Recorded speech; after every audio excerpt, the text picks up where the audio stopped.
February 7th, 2013.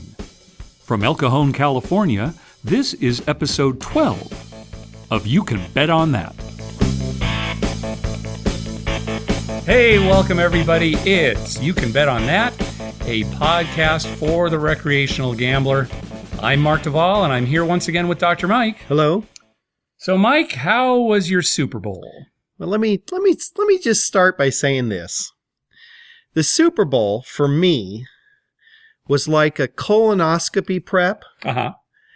And then not getting the colonoscopy and having to do the prep over again the next day. Uh-huh. That's how fun the Super Bowl was for me. So just to remind everybody, last time we were talking about how Mike was in a survivor pool where during the NFL season, he had to pick a team every week that would win. And he got through the whole season picking a winning team every week along with two other players. And it continued on into the playoffs. And you got all the way to the Super Bowl with one other player. Yeah, unfortunately, somebody was, went all that way. Can you imagine that? Both of you picked winners, right? All the way up to the Super Bowl. To the Super Bowl. So it came at the very end, based on the rules of the survivor pool, the only team that you could pick was San Francisco, and the only team that he could pick was Baltimore. Right. And so that's how it went. So you had San Francisco for the survivor pool. Right, and I had the favorite. So I'm, pretty happy with that. Yeah. Although, to be honest, everyone I talked to, patients and friends, and I'd ask them, who do you think? Most everybody said Baltimore. Well, even last episode, I said, hey, I think that plus 155 was the bet to make. Don't even take the points. Just bet them straight up to win. Definitely. And I felt that way, too. I mean, I would have actually rather have had Baltimore. Yeah. But, San Francisco's a good team, so I was okay. And during the week before the Super Bowl, my brother, who knows this other guy, told me that this guy contacted him and wanted to know if we wanted to split. Mm-hmm. And it was $400, so I could just take my $200 and, he'd take $200 and we'd be okay. Yeah. And I thought about it and I thought, no, it's just $400. I'm just going to go for it. Sure. I mean, win or lose. And I felt pretty happy till the game started. Yeah. And then that first half was miserable. Well, it looked like the game was over. It looked like the game was over. And then after the blackout, things started to get better. I was pretty happy. San Francisco got down there to the 9-yard line, right? They had first and goal on the 9-yard line, mm-hmm. and they couldn't punch it in. And at that point, I'm thinking to myself, okay, I've got, the interesting thing is at that point, if San Francisco had scored and won the game, I win my survivor pool. Right. But I was also in a 100 square pool, mm-hmm. A large one at $500 a square, which I was never even close to getting anything. But I had another one, a $50 square in another pool, and I had 9-4. 9-4. So the score at that point, when San Francisco was driving, the score was 34-29. Right, Baltimore. And that's what I had. I had Baltimore 4. And you had that square. And I had that square. It's $2,000 because the end of the game paid $2,000. Paid $2,000. I talked to you on the phone at that point, and basically it was like, well, you can't lose, right? Because if San Francisco scores, you're going to win your survivor pool. And if they don't, if Baltimore's able to stop them, well, that'll be the final score, and you'll get $2,000. I'll get $2,000. I was pretty happy at that point. I mean, it went from being miserable to pretty happy. Sure. And then, as everyone saw, not only did San Francisco not score, They gave up the ball with so much time left that Baltimore was forced into just running a few weak plays up the middle and then making a decision on punting or just taking a safety. And, of course, they made the right move. I agree. Yeah. Taking the safety is the right move because, you don't want to risk a blocked punt. Sure. And you don't want to run back either you don't because you can, after that, you kick off and you can kick it a lot further than that punt. Yep. So less likelihood of a run back. And so anyway, then the score ended up, 34-31. So in Baltimore. So I didn't win anything. So you got nothing. Absolutely nothing. Except a huge raging headache. I felt so bad for you. At the end of the game, I used some few choice words that my 7-year-old daughter reminded me I shouldn't say. And so that made me feel even worse. It's funny because, and speaking of a safety too, this is like 2 Super Bowls in a row now where a safety's been made. We were talking about prop bets last time, and that's generally a pretty bad bet to bet that there's going to be a safety in the game, and it was at the very end of the game. You know what's funny about it too is that it's like I've always said. I've told you this many times. I don't bet. I mean, I love to play craps. I'll play blackjack. I'll play any gambling game in a casino, but I very rarely bet sports games. Yeah. And it's just for that reason. It takes the fun out of watching it. It takes the fun out of watching it. It takes the fun out of watching it. And it's very frustrating when you've got a certain thing and, something happens that may or may not be the right move. Yeah. But it ends up, screwing you in the end. So anyway, I'm glad the Super Bowl's over. Looking forward to baseball. All right. So I was thinking about your survivor pool bet, and we had talked off microphone. We talked about how, wow, what if you had just bet that team every week and like parlayed your bet, right? Every week when you picked a winner, how would you do? So I figured it out. What I did was I assumed that every week you started with $10. Every week you picked a winning team and you just bet the money line.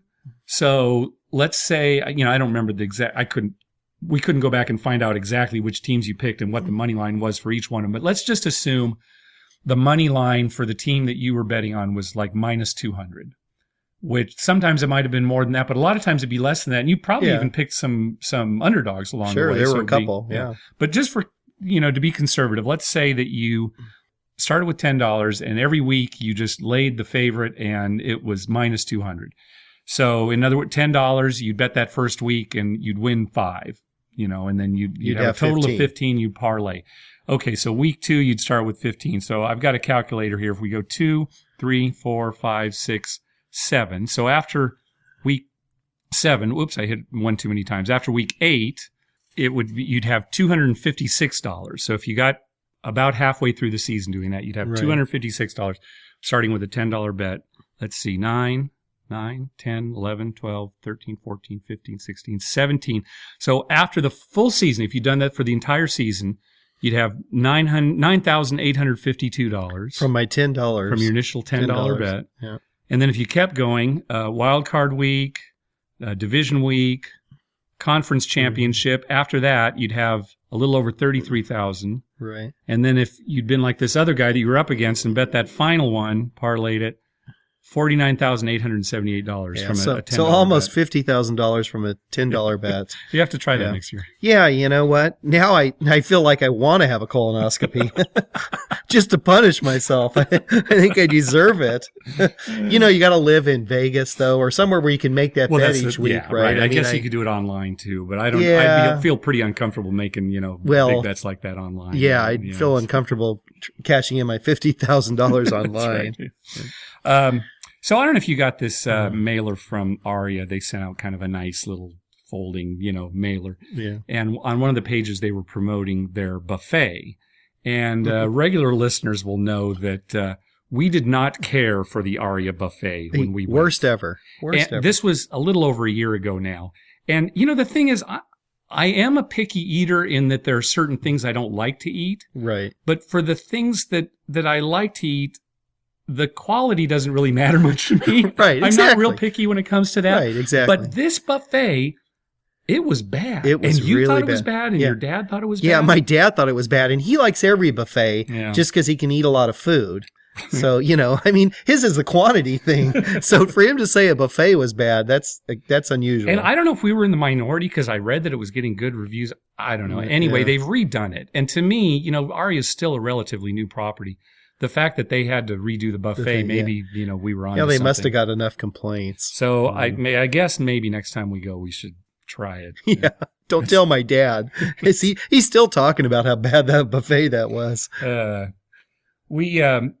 Since about a month ago, I bought an app for my iPhone called WinPoker, and some listeners may be familiar with it. It's a video poker app that lets you play a lot of the popular video poker games.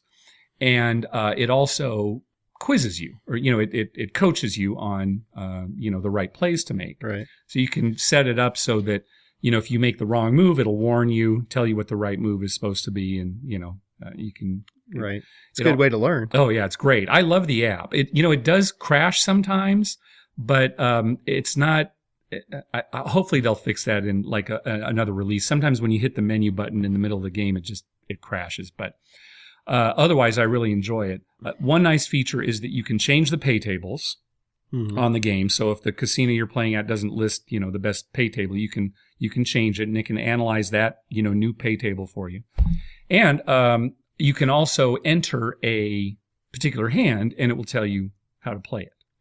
Now, whether you can legally do that while playing a machine in a casino is kind of up in the air. Yeah, I don't know. I don't know that they'd be that hardcore about it, really. It's just, Nevada, the law states that you can't use like a mechanical device to give you an edge, although it wouldn't give you an edge. The casino still has the edge on most of these games. Right. It's just giving you advice, right. Really. What if I'm playing and you're standing behind me it's your phone, so it looks like you're making a call or right. checking your email or whatever. Nowadays with, phones are everywhere. Yeah, they're everywhere. 30 years ago, they'd probably wonder what that guy had in his hand. Sure. Now they would just like, oh, he's talking on his phone, so I doubt if there'd be a problem. Yeah, but anyway, I love the app. And, when I'm just bored, I'll just, type it in. And every once in a while, it'll get me, I'll make a mistake. And I hate to say it, but usually it's a stupid mistake. Like I had 2 pair and I didn't see it. Right. And I only held on to 1 pair. Oh, so. That's the most. When I'm playing, that is the thing I miss the most. Yeah. Because I don't know, sometimes you see, oh, I got a pair of queens and you're right. And then, oh, wait a minute, there was 2 threes there, Yeah. So you just got to kind of go slow. Right. So I've been practicing this, and one of the games I've been practicing is Aces and Faces. Now, as many of you know, we play at Harrah's Rincon quite often. That's the casino by us. And we play video poker when we have free play. For our free slot play, we'll play video poker. And in the past, we've always just played Jacks or Better. They have 8-5 Jacks or Better machines, which aren't that good, but, oh well, it's free play. It's free play. But I was reading a post on the Wizard of Vegas forum that Alan Mendelsohn had made. It was a post about getting 7 stars status quickly playing video poker. And he was talking about a variant of video poker called Aces and Faces. And we're not big up on a lot of the video poker games. No, not at all. Again, at Harrah's, they have 8-5 Jacks or Better. They also have 8-5 Aces and Faces. And the pay tables are identical, except you get paid more if you make a 4 of a kind of face cards, Jacks, Queens, or Kings, or Aces. Right. So, for example, if you're playing 5 coins, you get 125 coins for a 4 of a kind that's deuces through 10s, which is the same as the Jacks or Better machine. But for Jacks, Queens, and Kings, you get paid 200, I think it is. 200 coins 200. On 5. Right. And for Aces, you get 400. 400, which is significantly better. And it's even more of the payoff than hitting a straight flush. Right. So, thanks to this new information, that's what we're going to, why play Jacks or Better when you can play a game where the basic strategy is almost identical. Right. But the pay table's better. Yeah, so, exactly. Aces and Faces. Keep an eye out for that. If you're on a machine where you have a choice, compare the pay table on Jacks or Better to the Aces and Faces. And if they're identical, obviously except for the 4 of a kind payoff, go with the Aces and Faces. All right, so our poker home game this episode is Chicago. This is a pretty popular home game, and for those of you playing poker home games, you may have played it before. I think it goes by different names, too. People call it different things. Sure, different things, but I think this is the most common name for it. Right. And it's a very simple game. It's 7-card stud, and at Showdown, the player with the best poker hand splits the pot with the player who has the highest spade in the hole. So again, when you're playing 7-card stud, you have 3 hole cards and 4 up cards. And so at the end of this game, whoever of the player with the highest spade in those 3 down cards gets half the pot. And ace of spades is generally considered the highest spade. So the game starts and you're dealt the ace of spades right away, you're guaranteed at least half the pot. Yeah, so you want to push that like crazy. You want to push it, but maybe not right away. Yeah, if you push it too much at the beginning, right. people might, oh, he's got the ace, and they fold. Right. So you might want to wait till, you're to 4th Street or 5th Street and then start pumping away. Yeah. The strategy of the game is, if you're going for your high hand, it's basically the same strategy you'd use in 7-card stud. Obviously, if you have the ace of spades, you're staying in. If you've got the king of spades or lower, then you've got some decisions you need to make based on how many people are in, how the betting has gone, what you see. Yeah. And that's the time, too, where you say you have the king. You might want to push it just to see what happens. Right. And, if the ace is out there, they'll come along with you or push back. Eventually they'll push back, you would think. Yeah. Mm-hmm. And if they're not, then, you feel pretty confident in you. So. Yeah. Now, we were playing this once in our home game. I'll never forget this. And I had the king of spades. And so I was staying in and I was kind of seeing how things were going. Well, one of our regular players, Bill, we always have the TV on in the background when we're playing. Right. He's watching the TV. And I'm looking at him, and he's not really paying too much attention to the cards that he's being dealt. He's watching the TV. But when action comes around him every time, he bets, just without any hesitation. Yeah, so he pretty well know he's got a high spade down exactly. There. He really, he wasn't even looking at the cards being dealt. He was watching the TV. Bill, action's on you. Oh, I bet. Yeah. So I'm sitting there with this king and thinking, well, my king's no good. And, sure enough, at the end, he had the ace of spades and was telegraphing it like crazy. Yeah, it's so rough, though. I mean, the king, what do? You're not going to fold, right? Not right away, no. Especially with Bill, people who know Bill. I mean, he could have had the queen and been doing the same thing. Well, I don't know that he was really not paying attention to the but he's a pretty aggressive player. He is aggressive, but I think even with a queen, I think he'd be afraid a little bit. So anyway, that's Chicago. So this last week, our friend Dave hosted a poker tournament. I was not able to go because I was going out of town the next day. But Mike, you went. I went, and a few of our other card night people went. Yep.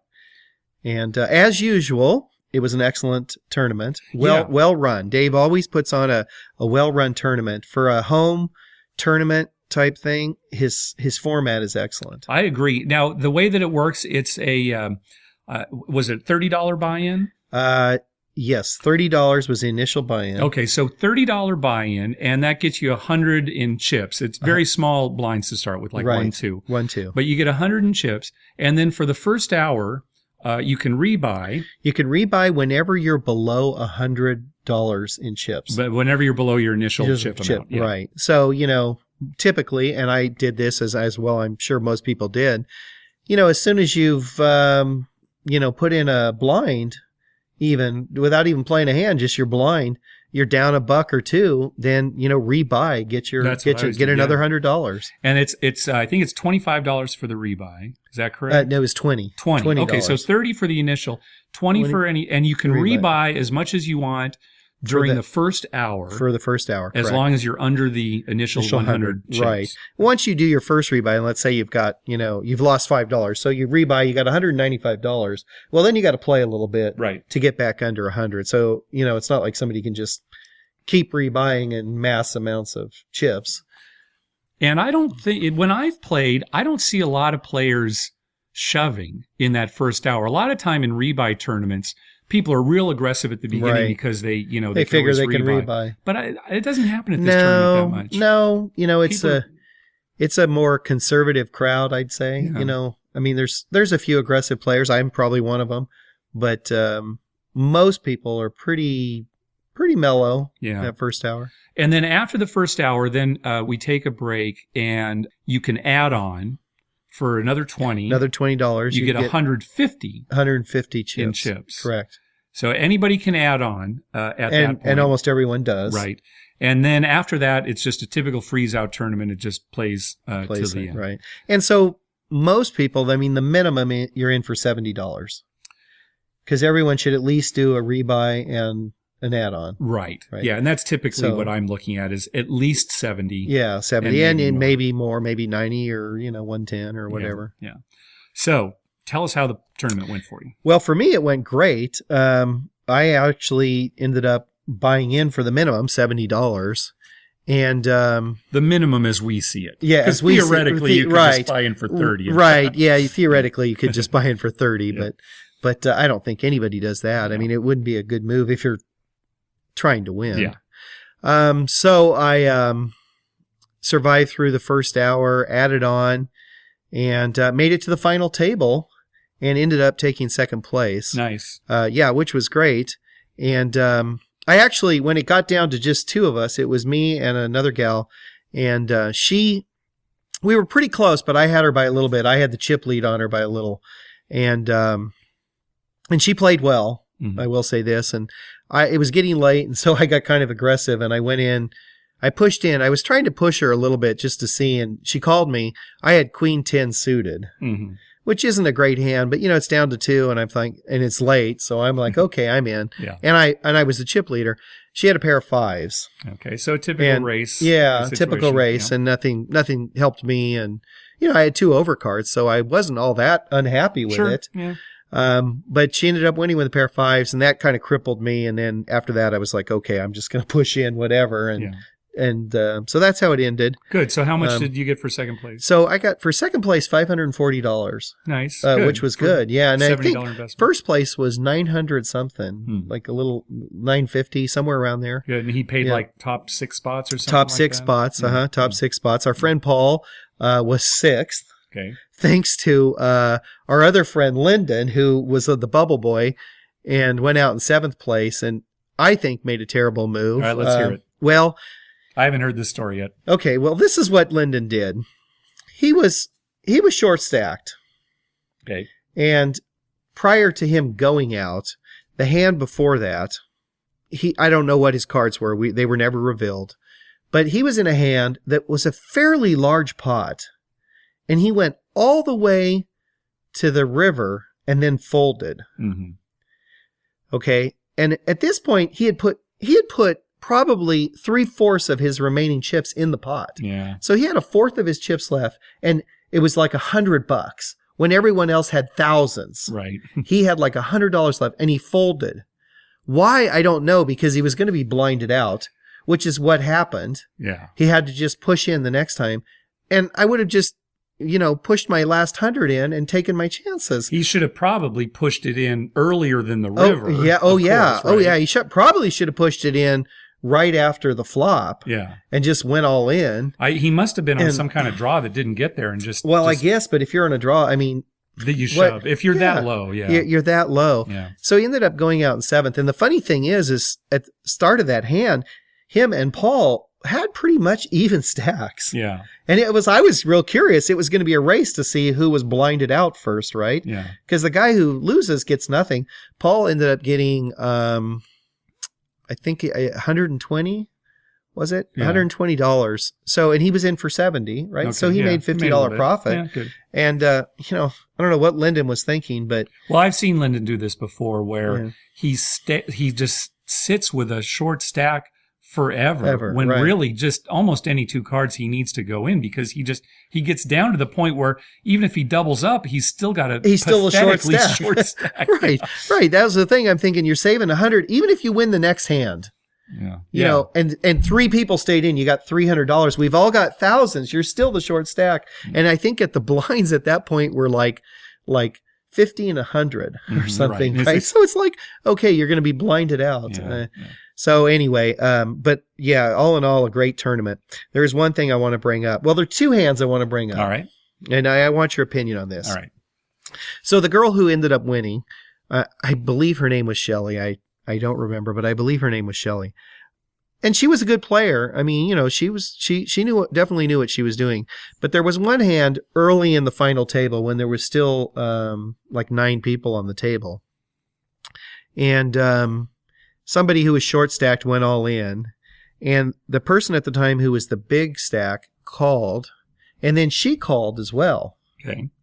Okay. And then before the flop was revealed, she said to the big stack person, he's like, well, now don't bet, our job is to get them out. So she said that out loud. She said that out loud. I mean, that's an unwritten rule in tournaments is that if Right. the short stack is in and there are 2 callers, you just check it down. But you don't say it out loud. Yeah, she said it out loud, which I was thinking, well, it's not good to say it out loud. But the thing that got me more is, you don't know what the big stack's hand is, right?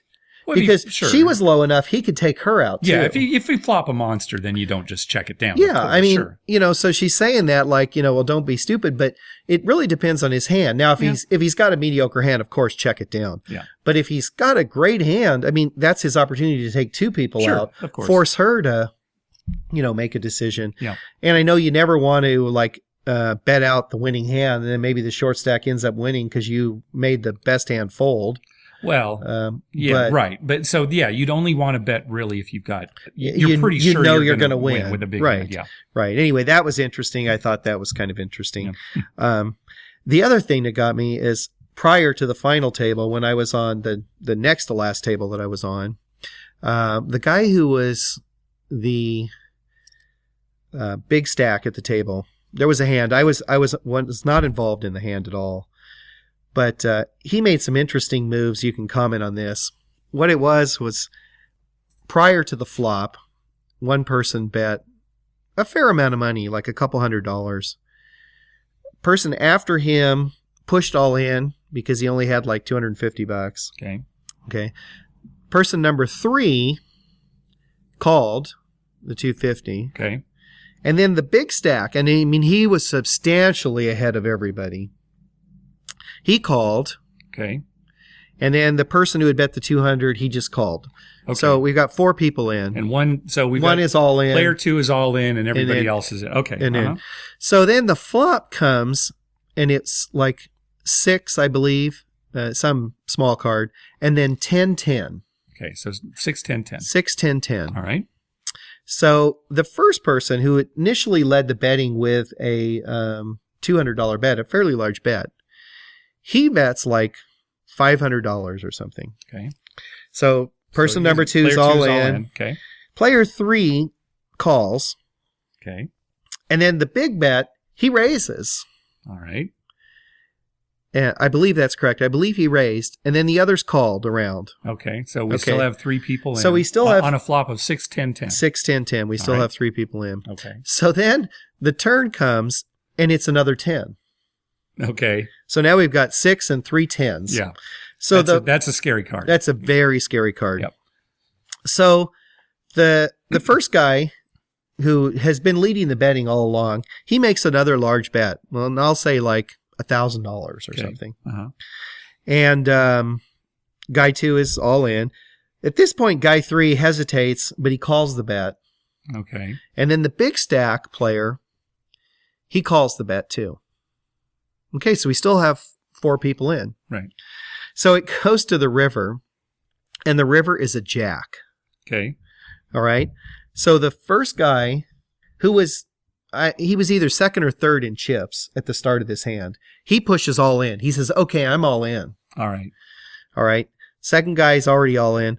Third guy, he's hemming and hawing, and if he's going to call that bet, he's basically going all in himself. All right. And he ends up calling it. Okay. And he pushes all in.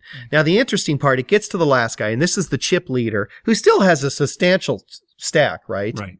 But if he calls this all-in bet, it's going to cut his stack in about probably by 2/3. So he's going to have 1/3 of the chips he had at start.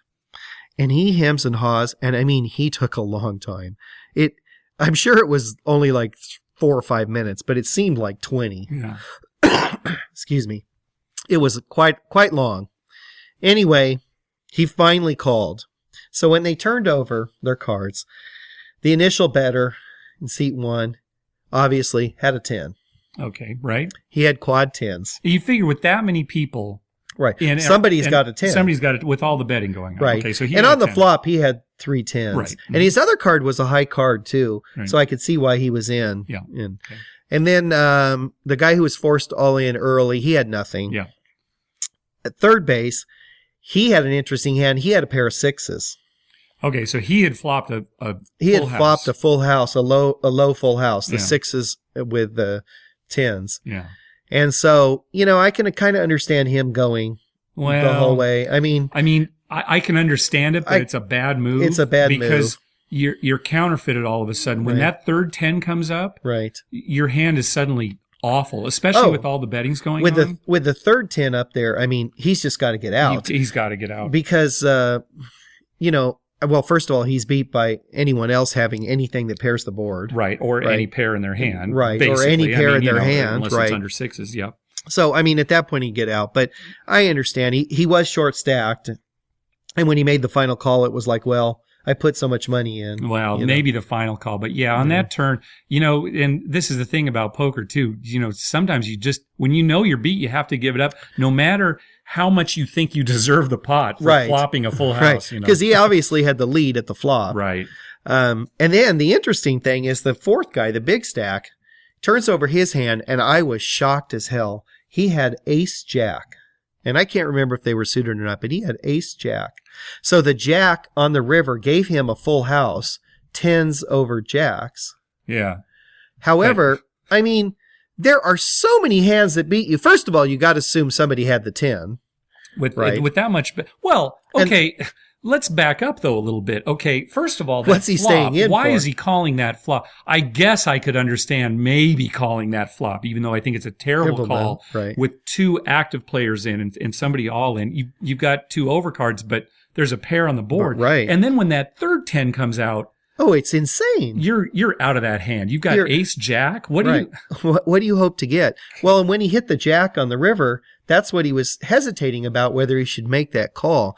And I'll tell you what, I told him straight to his face, even then, even at that point, I fold. Because you've got somebody who bet and a call in front of him. In front of him. So and there are three 10s on the board. So that one of those two has a 10. Or pocket aces. Pocket kings, yeah. pocket queens. Yeah. I mean, there's just way too many ways to lose that hand. Yeah. But he said that, well, he had the jacks and he felt like he had to call. I don't know.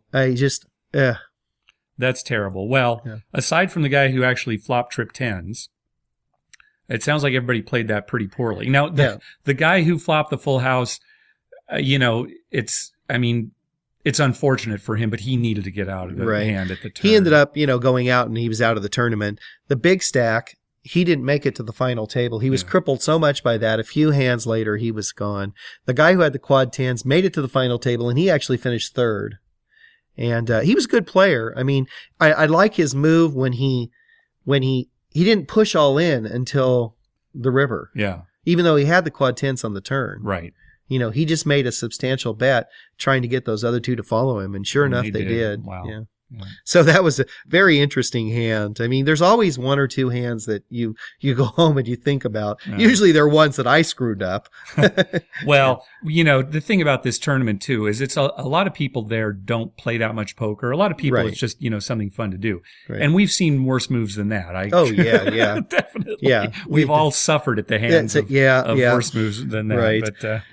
But overall, very good tournament. Very fun. Good. Well, congratulations. Yeah, thanks. I wish I could have gone, but had to go out of town. So next time.